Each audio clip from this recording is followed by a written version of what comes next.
Good morning class, I am Kajal Chaudhary and today we will discuss about the Woolhard method, which is a part of precipitation titration. In the last video we have discussed about the Mohr's method. So what is Woolhard method? Like in Mohr's method हम थोड़ा revise करते हैं. Mohr's method क्या था? हमारा direct titration था. उसमें हम टाइट्रेंट को डायरेक्टली रिएक्ट करवा रहे थे एनालेट से. बट जो हमारा वुलहार्ड मेथड है उसको क्या बोलते हैं? हम बैक टाइट्रेशन बोलते हैं. अब बैक टाइट्रेशन क्यों बोलते हैं? क्योंकि जो हम इसमें अपना टाइट्रेंट ले रहे हैं, जो हम ब्यूरेट में फिल करते हैं सिल्वर नाइट्रेट, जो हमने अपने मोहर्स मेथड में भी लिया था. मोहर्स मेथड में क्या करते हैं? हम एक नॉर्मल क्वांटिटी में लेते हैं अपने सिल्वर नाइट्रेट को. बट वुलहार्ड में क्या लेते हैं? हम एक एक्सेस क्वांटिटी में लेते हैं और उस एक्सेस क्वांटिटी को क्या करते हैं? हम बैक टाइट्रेशन करवाते हैं अनदर टाइट्रेंट के साथ. अभी हम आगे डिस्कस करेंगे. तो वुलहार्ड मेथड क्या है? ये भी हमारा एक टाइप है प्रेसिपिटेशन टाइट्रेशन का. वुलहार्ड मेथड में हम किसके प्रेसिपिटेट बनाते हैं? अपने क्लोराइड के प्रेसिपिटेट बनाते हैं और अपने ब्रोमाइड आइंस के प्रेसिपिटेट बनाते हैं एंड अपने थायोसाइनेट आइंस के. अब जो वुलहार्ड मेथड है, यहाँ पे हम एक पीएच रिक्वायरमेंट रखते हैं. वो क्या होना चाहिए? हमारा acidic medium. Like in the previous video तो मोहर्स मेथड में हमने पढ़ा था, वहाँ पे हमारा मीडियम क्या होना चाहिए? न्यूट्रल टू स्लाइटली अल्कलाइन होना चाहिए. बट यहाँ पे वुलहार्ड में क्या होना चाहिए? Acidic medium. तो एसिडिक मीडियम के लिए हम यहाँ पे क्या लगते हैं? HNO3 का हम यूज करते हैं. तो वुलहार्ड मेथड का प्रिंसिपल क्या है? सबसे स्टार्टिंग पॉइंट पे हम क्या लेंगे? ब्यूरेट में AgNO3 का सॉल्यूशन लेते हैं और वो AgNO3 का सॉल्यूशन क्या होता है? हमारा एक्सेस अमाउंट में होता है, हम ज़्यादा अमाउंट में लेते हैं और उस AgNO3 सॉल्यूशन को हम किस में ऐड करवाते हैं? अपने कॉनिकल फ्लास्क में.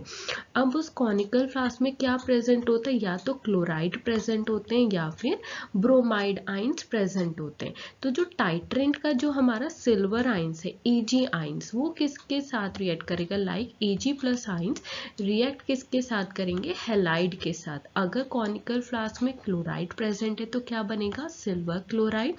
अगर ब्रोमाइड प्रेजेंट है तो क्या बन जाएंगे? सिल्वर ब्रोमाइड के प्रेसिपिटेट बन जाएंगे. और सिल्वर क्लोराइड और सिल्वर ब्रोमाइड के प्रेसिपिटेट का कलर क्या होगा? हमारा व्हाइट कलर. लाइक यहाँ पे मैंने नीचे फर्स्ट रिएक्शन में भी लिखा है कि जो सिल्वर आइंस है वो किसके साथ रिएक्ट कर रहे हैं? क्लोराइड आइन के साथ. तो हमारे फर्स्ट में प्रेसिपिटेट बनेंगे हमारे सिल्वर क्लोराइड प्रेसिपिटेट बनेंगे. अब क्या होता है? जो हम अपना सैंपल ले रहे हैं, एनालेट ले रहे हैं क्लोराइड आइन, वो क्या होता है? कम क्वांटिटी में होता है. तो हमें बहुत ही लो क्वांटिटी में क्या चाहिए? अपने सिल्वर आइंस चाहिए. मान लो अगर यहाँ पे हमने 10 mg क्लोराइड आइन लिया है तो हमें सिल्वर आइंस भी कितने चाहिए? अप्रॉक्स एंड पॉइंट को डिटेक्ट करने के लिए 10 mg ही चाहिए या फिर 10 ml चाहिए. तो वो 10 ml सिल्वर आइंस किसके साथ रिएक्ट करेंगे? 10 mg क्लोराइड आइन के साथ रिएक्ट करेंगे और हमारे वाइट प्रेसिपिटेट का फॉर्मेशन हो जाएगा. अब क्या है? हमने बट ये जो सिल्वर आइंस हैं ये हमने क्या लिया है? यहाँ पे एक्सेस अमाउंट में लिया है. तो ब्यूरेट में कुछ हमारा सिल्वर आइंस बच जाएंगे. तो हमें बैक टाइट्रेशन करना है. तो बैक टाइट्रेशन का मतलब क्या होता है? जो हमारा रिमेनिंग है, मीन्स जो अनरिएक्टेड सिल्वर आइंस है, जो क्लोराइड आइन के साथ रिएक्ट नहीं करे, हमें उनकी क्वांटिटी को डिटरमाइन करना है कि कितने सिल्वर आइंस हमारे बच चुके हैं. तो जो बचे हुए सिल्वर आइंस हैं तो उनकी क्वांटिटी को हम किससे डिटरमाइन करते हैं? एक स्टैंडर्ड सॉल्यूशन लेते हैं, thiocyanate solution, means potassium thiocyanate solution KSCN. तो अब हम नेक्स्ट में क्या करेंगे? लाइक सेकेंड रिएक्शन क्या है? Back titration. तो बैक टाइट्रेशन में क्या आएगा? जो हमारा AgNO3 बच गया है, जो ब्यूरेट में बचा है, तो ब्यूरेट में बचा हुआ AgNO3 हम कहाँ ट्रांसफर कर देते हैं? अपने कॉनिकल फ्लास्क में. ये बचा हुआ AgNO3 कॉनिकल फ्लास्क में आ गया. अब ब्यूरेट खाली हो गया तो ब्यूरेट में क्या फिल करते हैं हम? Standard thiocyanate solution. तो ब्यूरेट में क्या है? Thiocyanate solution. ये किसके साथ रिएक्ट करेगा? अब कॉनिकल फ्लास्क में क्या है? हमारे सिल्वर आइंस. तो जब ये दोनों चीज रिएक्ट करेगी तो कौन से प्रेसिपिटेट बनेंगे? सिल्वर थायोसाइनेट के हमारे यहाँ पे प्रेसिपिटेट का फॉर्मेशन हो जाएगा. और ये भी कौन से प्रेसिपिटेट का कलर होगा? व्हाइट PPT होगा. अब हमें क्या करना है? अब हमें एंड पॉइंट डिटेक्ट करना है। अब हमें तो नहीं पता कि कौन से पॉइंट पे जो हमारा AgNO3 बचा हुआ था वो सारा कंज्यूम्ड होके सिल्वर थायोसाइनेट में कन्वर्ट हो चुका है। तो हम क्या करते हैं, अपने कॉनिकल फ्लास्क में अपने इंडिकेटर को ऐड करते हैं, like third reaction and point. तो हम इंडिकेटर क्या लेते हैं, Fe3+। Fe3+ होता है फेरिक आयन। ये इंडिकेटर किसके साथ रिएक्ट करता है, हमारी एक्स्ट्रा ड्रॉप ऑफ SCN के साथ रिएक्ट करेगा और एंड पॉइंट पे क्या बन जाएगा, हमारा फेरिक थायोसाइनेट। जो एंड पॉइंट पे हमें कलर दिखाई देगा ब्लड रेड कॉम्प्लेक्स। जैसे हमारे ब्लड का कलर होता है ऐसे ही हमें रेड कलर का कॉम्प्लेक्स दिखाई देगा। तो जहाँ पे रेड कलर का हमें कॉम्प्लेक्स दिखाई देगा तो इसका मतलब क्या होगा, जो हमारा बचा हुआ AgNO3 था वो सारा किसके साथ रिएक्ट हो गया है, हमारे स्टैंडर्ड थायोसाइनेट सॉल्यूशन के साथ रिएक्ट हो चुका है। अभी हम डायग्राम के थ्रू पढ़ते हैं कि why it is a back titration. तो अभी मैंने बताया लास्ट स्लाइड में, बैक टाइट्रेशन का मतलब क्या है, जो हमारा AgNO3 बच गया है, क्योंकि स्टार्टिंग में हमने AgNO3 को एक्सेस अमाउंट में लिया था क्लोराइड आयन के साथ रिएक्ट कराने के लिए। तो क्लोराइड आयन तो प्रेसिपिटेट में कन्वर्ट हो गया, बट हमारा कुछ AgNO3 बच जाएगा। तो उस बचे हुए AgNO3 की हम डिटर्मिनेशन करते हैं, like left over amount is determined.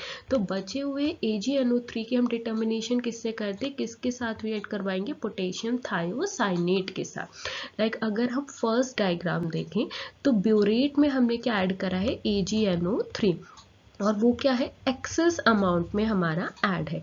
और कॉनिकल फ्लास्क में क्या ऐड कर रखे हैं, हमारा सैंपल कंटेनिंग क्लोराइड आइंस है। तो जो ये क्लोराइड आयन है ये किसके साथ रिएक्ट करेंगे, हमारे AgNO3 के साथ रिएक्ट करेंगे। अब क्लोराइड आयन तो कम अमाउंट में है, तो कम अमाउंट में ही क्या चाहिए, हमें AgNO3 चाहिए। तो ये दोनों रिएक्ट करके क्या बना देंगे, हमारे वाइट प्रेसिपिटेट बना देंगे AgCl के। नाउ इन नेक्स्ट डायग्राम अब हम देखें कि हमारे यहाँ पे आपको व्हाइट कलर के दिखाई दे रहे होंगे, क्या हो गया, हमारे प्रेसिपिटेट का फॉर्मेशन हो गया AgCl।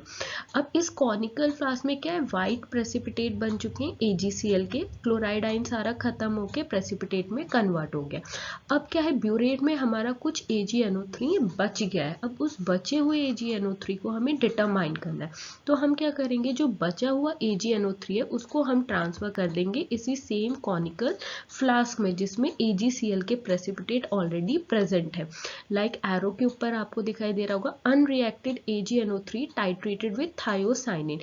तो जो बचा हुआ AgNO3 था वो कहाँ गया, इस कॉनिकल फ्लास्क में, और इस कॉनिकल फ्लास्क में और क्या प्रेजेंट है, AgCl के प्रेसिपिटेट।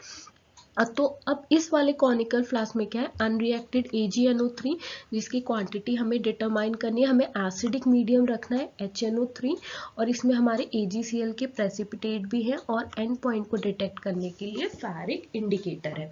अब ब्यूरेट हमारी खाली हो गई है, तो बचे हुए AgNO3 को हम किसी टाइट्रेंट के साथ डिटरमाइन करेंगे। तो यहाँ पे हम स्टैंडर्ड सॉल्यूशन लेंगे, पोटेशियम थायोसाइनेट लेते हैं या फिर अमोनियम थायोसाइनेट भी यूज कर सकते हैं। तो ये पोटेशियम थायोसाइनेट किसके साथ रिएक्ट करेगा, बचे हुए AgNO3 के साथ रिएक्ट करेगा। तो एक ऐसा पॉइंट आएगा जहाँ पे सारा बचा हुआ AgNO3 भी किस में कन्वर्ट हो जाएगा, हमारे प्रेसिपिटेट में कन्वर्ट हो जाएगा, जैसे मैंने प्रीवियस स्लाइड में आपको दिखाया था। तो जो बचा हुआ AgNO3 है जो पोटेशियम थायोसाइनेट के साथ रिएक्ट करेगा तो प्रेसिपिटेट क्या बन जाएगा, आपका सिल्वर थायोसाइनेट। तो एंड पॉइंट कैसे पता चलेगा, जो एक्स्ट्रा ड्रॉप होगी हमारी पोटेशियम थायोसाइनेट की वो किसके साथ रिएक्ट करेगी, हमारे इंडिकेटर के साथ रिएक्ट करेगी, फेरिक इंडिकेटर के साथ, और एंड पॉइंट पे हमें ब्लड रेड कलर दिखाई देगा। अब इसी में ही आता है हमारा मॉडिफाइड वोलाहार्ड। अब मॉडिफाइड वोलाहार्ड मेथड का मतलब क्या है, हमने पढ़ा था कि जो हमारा पहला कॉनिकल फ्लास्क है उस कॉनिकल फ्लास्क में क्या था, हमारा AgCl के प्रेसिपिटेट बन चुके थे।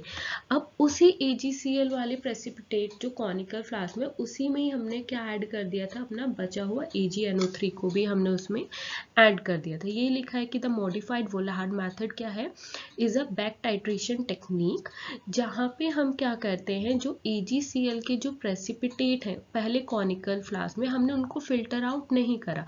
अब अगर हमने उनको फिल्टर आउट नहीं करा, उसी में हमने बचे हुए AgNO3 को भी ऐड कर दिया सेम कॉनिकल फ्लास्क में, फिर हम थायोसाइनेट के साथ टाइट्रेशन करवा रहे हैं, तो क्या होता है यहाँ पे जो AgCl प्रेसिपिटेट है वो इंटरफेयर कर सकते हैं हमारे थायोसाइनेट सॉल्यूशन के साथ। तो मॉडिफाइड वोल्हार्ड में क्या करते हैं हम, यहाँ पे हम एक एब्जॉर्प्शन इंडिकेटर ऐड करते हैं, या फिर हम इसको वेटिंग एजेंट भी बोल सकते हैं, नाइट्रोबेंजीन। तो नाइट्रोबेंजीन क्या करेगा, उस कॉनिकल फ्लास्क में जाके वो AgCl के आउटर लेयर पे क्या कर देगा, कोटिंग कर देगा, जिसकी वजह से जो AgCl है वो डिजॉल्व नहीं हो पाएंगे हमारे कॉनिकल फ्लास्क में, और वो बचे हुए AgNO3 के साथ भी कोई इंटरफेयर नहीं करेंगे। नेक्स्ट है प्रिंसिपल, क्या होता है हमारा इसमें, तो प्रिंसिपल क्या है कि जो हमारा एक्सेस था AgNO3 का वो किस में ऐड होता है, is added to the chloride containing sample. मतलब क्लोराइड कंटेनिंग सैंपल का मतलब क्या है, AgCl प्रेसिपिटेट जो हमारे फर्स्ट पॉइंट पे बन गए थे, उसी बचे हुए सेम कॉनिकल फ्लास्क में हम क्या ऐड करते हैं, अपने बचे हुए AgNO3 को भी ऐड कर देते हैं।